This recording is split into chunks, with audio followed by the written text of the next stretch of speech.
kitalo nnyo ddala mwenna bannayuganda bali ku vidiyo eno.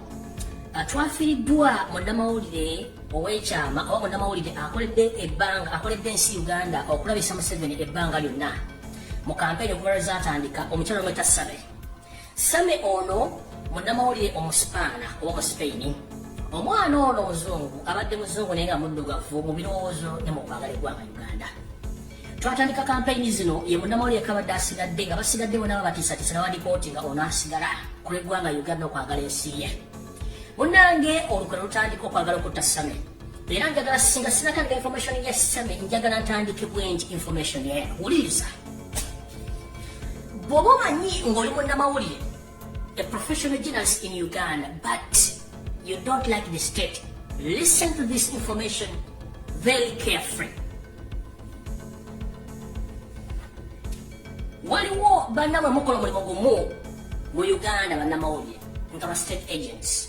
The likes of Andrew Mwenda, the uncle to Muhoozi Kanyarupama. Waliwo omuvubuka gwe bayita Kane Mugume ono state agent nga Munyarwanda ngenda kuzanya information yingira wano. Omukyalo ono okufa kwe, it wasn't a coincidence. Baamutiisatiisa n'agaana. Namuyita omuwa ensimbi n'agaana.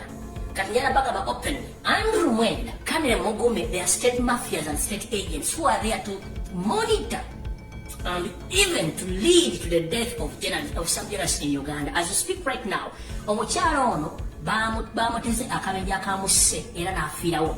But here is a big question. Ono omukyala badde akolera companies nnene zonna. Naye unfortunately kwandiko alijezi tekujja njajja kwadde ekifaananyi kye wuuyo.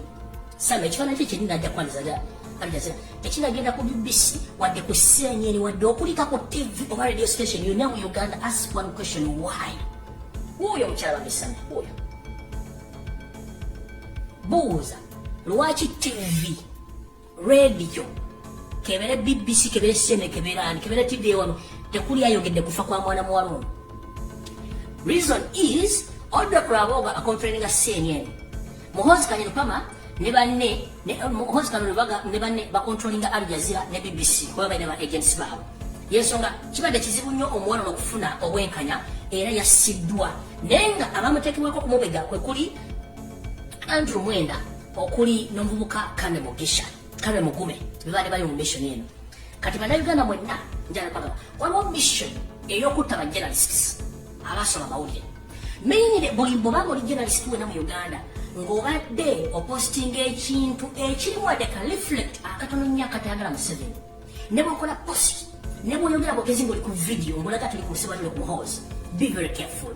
Mission yaweereddwa Andrew Mwenda ne Kane Mugume ey'okutandika obafolowera n'okubajjawo.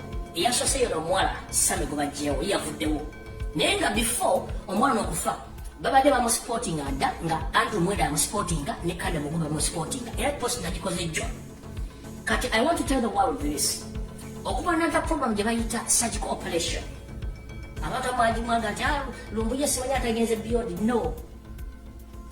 Atakulekera nawe tumulekera ennyanja ekuttoomera luganda lutuufu.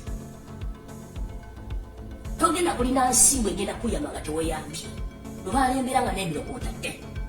Omuwala ono Same, Andrew Mwenda, Kane Mugume be baalidinze ekkubo ly'okufa kw'omwana ne babadde bakimanyi bulungi nnyo. Era omuntu asoose okupositinga okufa kw'omukyalo ono yabadde Kane Mugume ng'amaze okufuna information okuva mu bastate mafias ba iso ng'amaze okutuukiriza enfa y'omwana nga bamuteze loole y'ebikajjo eyamugjeewo.